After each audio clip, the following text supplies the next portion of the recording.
besar yang menyebabkan kita harus lebih bersyukur. Ada masa-masa ditambahkan cobaannya, kita harus lebih bersabar. Jadi kondisi kita jalani nih hidup ini. Kau bersyukur. Dikasih sedikit, alhamdulillah. Kasih banyak, harus berbagi nih sama orang nih. Itu syukurnya harus tambah juga. Kalau ketika engkau kasih cukup buat makan ya, alhamdulillah Allah cukup buat makan ya Allah, alhamdulillah. Ketika engkau kasih kelebihan, alhamdulillah Allah bisa berbagi sama tetangga. Seperti itu seorang muslim. Jadi tetap sabar dan syukur itu mendampingi kehidupan kita. Kalau kita tadi sebutkan Nabi Muhammad SAW, susah hidup beliau, sering beliau gak makan ya, puasa beliau, karena gak ada makanan di rumahnya. Tapi beliau sholatnya sampai bengkak. Ketika ditanya, kenapa seperti itu? Afala aku abdan syakura. Kata Nabi SAW, apa gak pantas aku bersyukur? Jadi Nabi itu semua makom dalam kehidupannya udah dilewati. Makom bersyukur, beliau bersyukur. Makom bersabar, beliau bersabar. Maka kalau dikatakan mana yang lebih mulia, engkau bersyukur dan engkau bersabar. Semakin banyak nikmat, semakin kau bersyukur. Semakin besar musibah, semakin kau bersabar. Engkau akan diridhai oleh Allah SWT. Karena Allah cinta kepada yang penyabar dan Allah cinta kepada yang pandai bersyukur. Hada wallahu a'lam bissawab.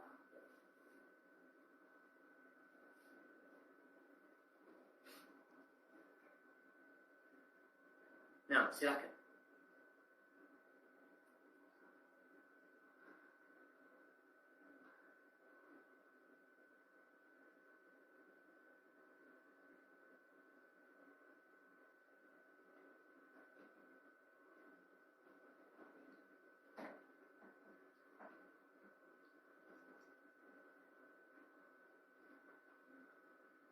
Nah, barakallahu fikum. Ya. Bicara orang yang mati, orang yang meninggal dunia. Mana baca berita tentang penjemputan paksa jenazah COVID-19 ya, yang bikin ribut akhirnya. Ya Allah, jemaah. Kalau orang itu sudah meninggal dunia, kita selesaikan kewajiban kita terhadap dia. Yang pertama, kita tahu dia dimandikan, kalau enggak diwuduin, kalau enggak ditayamumin, dikafani, disolatin, dikuburkan. Selesai sudah kewajiban kita. Nah, tapi kalau itu orang tua kita, mungkin kita belum sempat berbakti, atau kita masih tetap harus berbakti walaupun sudah meninggal dunia orang tua. Apa yang perlu kita lakukan? Banyak sekali yang bisa kita lakukan. Yang pertama, berdoa buat orang tuanya. Berdoa itu, ya Allah, luaskan kuburannya, ringankan siksanya, berikan ganti keluarga yang lebih baik buat dia, terangi kuburannya, selamatkan dia dari azab. Ini doa. Yang kedua, istighfar buat orang tuanya, memohonkan ampun. Allahumma ighfir lahu, Rabbi ighfir li wa liwalidayya. Mohonkan ampun buat kedua orang tuanya. Yang ketiga, menyambung hubungan baik yang tersambung dengan orang tua kita, kerabat-kerabat orang tua kita, paman-paman kita, bibi-bibi kita, keponakan bapak kita yang merupakan sepupu kita. Kita terus berusaha menjalin hubungan baik sama mereka. Kemudian yang keempat, bersedekah buat orang tuanya. Kalau bicara wakaf buat orang tuanya, Masya Allah, niatkan buat orang tuanya, bangunkan masjid buat orang tuanya, bikinkan jalan buat orang tuanya. Insya Allah semua itu akan sampai kepada orang tuanya. Karena ada sahabat yang bertanya kepada Nabi SAW dalam masalah Sa'ad bin Ubadah. Ketika dia bertanya, Ya Rasulullah, inna ummi matat walam tusi. Ibuku meninggal dunia belum sempat berwasiat. Apa yang fa'uha idza tasaddaqtu anha? Apakah manfaat buat dia kalau aku sedekah buat dia? Nah, sedekah. Disuruh sedekah buat ibu. Maka ini termasuk yang bisa dikerjakan dalam kondisi orang tua sudah meninggal dunia. Ketika kau wakaf buat orang tua, semoga itu meringankan adabnya dan memberatkan amal soleh buat orang tuanya. Hada wallahu a'lam.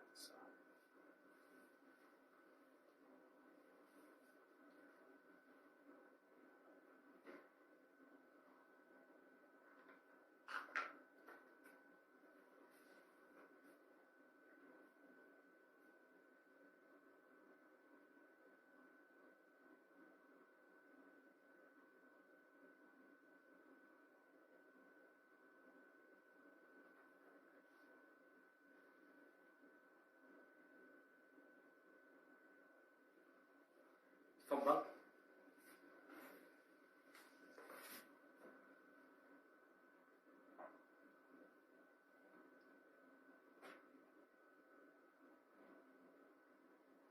Nah, ya. Kalau KB yang dimaksud keluarga berencana, setiap muslim itu harus punya rencana dalam kehidupan. Keluarga kita harus keluarga berencana. Rencana kemana? Rencana mau ke neraka, apa rencana mau ke surga. Jadi semua orang itu ikut KB. Semua punya rencana. Apa rencanamu dalam kehidupan? Tapi kalau maksudnya keluarga berencana itu punya 2 anak cukup, berarti rencanamu sangat sangat pendek sekali. Orang itu punya rencana enggak? Anak punya rencana gaji tiap bulan 5 juta aja. Rencana cuma kayak gitu. Nggak kepingin rencana punya gaji 100 juta. Mana yang cerdas sekarang? Orang yang punya rencana hanya gaji 5 juta. Atau orang yang punya rencana unlimited. Anak pokoknya mau usaha, mau kerja yang dapat mendatangkan harta yang banyak. Mana yang cerdas? Yang cerdas tuh yang berpikir sebanyak mungkin. Maka untuk membangun keluarga, antum harus punya rencana unlimited, tanpa batasan. Berapa kepingin punya anak? Terserah Allah SWT. Yang penting kita bikin terus.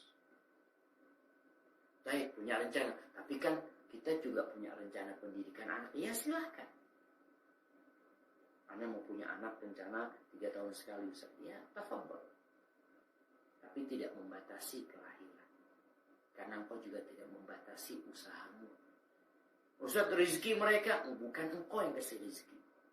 Bukan engkau yang memberikan rezeki kepada anakmu. Buktinya engkau mati pun anak pasti hidup. Kalau engkau yang memberikan rezeki, engkau mati, anaknya mati. Kenapa? Ya sudah, gak ada rezekinya. Bapaknya mati. Selama ini yang kasih rezeki bapaknya. Lah, bapaknya cuma kerja. Rezeki anak itu lewat bapaknya. Bapaknya mati, lewat siapa rezekinya? Mungkin lewat orang lain, mungkin lewat diri dia sendiri, mungkin lewat ibunya. Ada banyak jalan. Tapi yang jelas pemberi rezeki itu Allah Azza wa Jalla. Nahnu narzuquhum wa iyyakum. Kata Allah, kami memberikan rezeki kepada anak-anak itu dan kepada kalian. Sehingga nggak ada lagi pikiran bapak yang kasih rezeki, suami yang kasih rezeki kepada istri. Enggak. Kita jangan terlalu picik dalam berpikir dalam kehidupan ini. Yang memberikan rezeki Allah Azza wa Jalla. Ya Ustaz, rencananya, ya rencanakan. Silahkan kau merencanakan. Rencananya anak kepingin mati, ada 10 orang yang mendoakan anak. Itu rencana. Oh, bumi semakin sempit, Allah yang meluasinya. Berganti nih. Antum kalau melihat, anak kalau naik pesawat itu, bagi pesawat yang kecil ya, kalau melihat ternyata yang ada rumahnya di Indonesia ini cuma sedikit dibandingkan tempat yang luas sekali ya Pak. Ada banyak pulau yang masih kosong, yang belum ada penduduknya, perlu pemerataan penduduk nantinya. Tapi kalau jumlah penduduknya sedikit, gimana mau diratakan penduduk? Maka insya Allah berencana tetap rencana. Orang punya rencana insya Allah 3 tahun sekali, 4 tahun sekali ya, punya anak. Jangan dibatasi. Apalagi kalau alasannya alasan ekonomi. Kok seakan-akan orang kau mungkin gak percaya. Ada orang yang ketika punya anak, ya Allah, gimana hamil lagi istri? Ada bapaknya. Iya bapaknya, Ustaz, cuma anak kerjaan kayak gini. Anak umur 120 hari dikirim malaikat mencatat rezeki itu anak. Bisa itu anak yang malahan memberikan rezeki kepada berapa banyak orang yang ketika belum punya anak gak bisa punya mobil. Kita lihatlah banyak kawan-kawan kita belum punya anak, belum nikah, bujangan gak punya mobil. Punya anak 7, Masya Allah mobilnya banyak. Kok bisa ya dia bujangan gak punya mobil? Punya anak, punya istri, kalau berpikir dulu itu gajinya kan dibagi-bagi, gimana beli mobilnya? Yang ngatur rezeki itu Allah Rabbul Alamin. Pendidikan, ya tetap tanggung jawab orang tua. Jangan cuma bikin anak lalu anaknya dilepas di kebun ya, kunci. Cuma anak ayam cuma perlu dididik, kasih tahu, diajarin baca Quran Karim, baca ABCD, diajarin tuh anak. Capek Ustaz, ya memang hidup itu lelah jemaah. Tapi kita sedang menuju tempat istirahat. Antum pernah melihat orang yang macet-macetan di Jakarta ke Bogor menuju ke puncak itu? Kenapa dia belain capek-capek? Karena dia mau bersenang-senang di atas. Maka sekarang waktunya bercapek-capek, berlelah-lelah untuk menuju ke tempat istirahat yang sebenarnya. Bawa tuh bekal sebanyak-banyaknya. Semoga engkau meninggal dunia dalam kondisi husnul khatimah dan anak-anak terus mendoakan. Hada wallahu a'lam.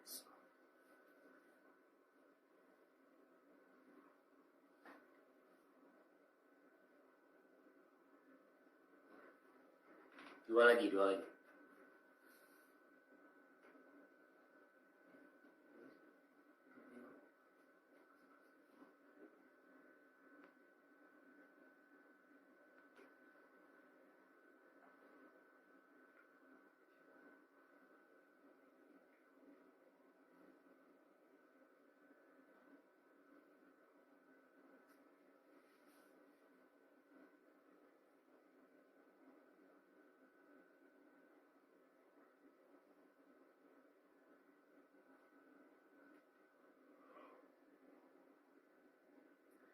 Nah, barakallahu fikum. Nah, iya nikmat Allah tuh banyak. Oke, Nabi SAW ketika mengatakan, "Idza mata ibnu Adam inqata 'amaluhu illa min thalath." Kalau anak Adam mati itu terputus amalannya kecuali 3. Ini ada pilihan ternyata. Pertama ilmu. Jadi engkau bisa mati, tapi engkau punya anak didik yang banyak, ratusan, ribuan. Engkau berikan ilmu kepada mereka. Masya Allah. Ilmu yang kau berikan kepada mereka itu akan terus menjadi sumber pahala buat engkau. Engkau gak punya anak, tapi punya anak didik. Maka berusaha untuk memberikan ilmu yang bermanfaat kepada umat. Baik, yang kedua, sedekah jariyah. Ada sedekah jariyah. Wah, subhanallah, Anda melihat kadang-kala ada anak punya keluarga ya, yang gak punya anak. Rizkinya dikasih banyak sama Allah. Sehingga mungkin pintumu bukan pintu anak, tapi pintu yang mengantarkanmu ke surga insya Allah, yang akan terus memberikan jadi sumber pahala buat engkau itu adalah harta. Sedekah jariyah, bangun sekolahan, bangun masjid, ya, memberikan santunan, umpamanya di sebuah sekolahan, kasih Quran tuh di sananya, itu akan jadi sumber pahala buat engkau. Yang ketiga, anak. Karena memang dalam kehidupan ini Allah memberikan rezeki berbeda-beda. Aisyah nggak punya anak.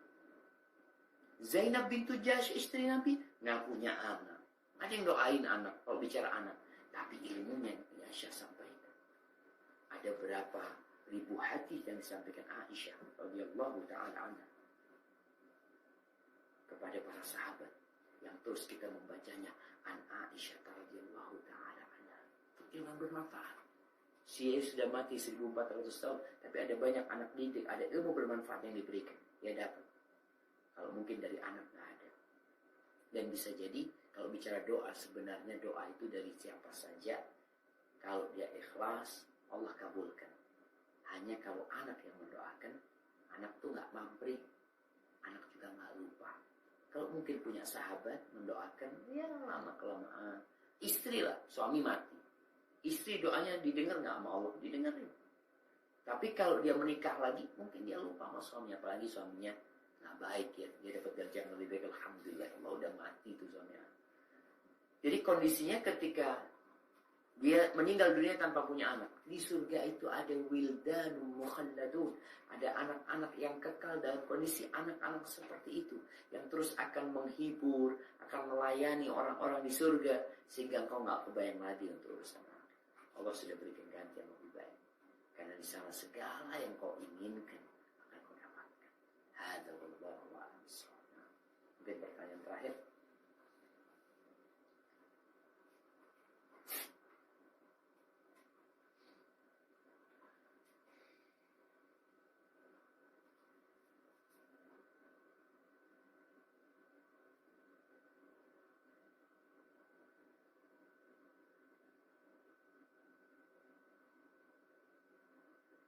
Barakallahu fikum.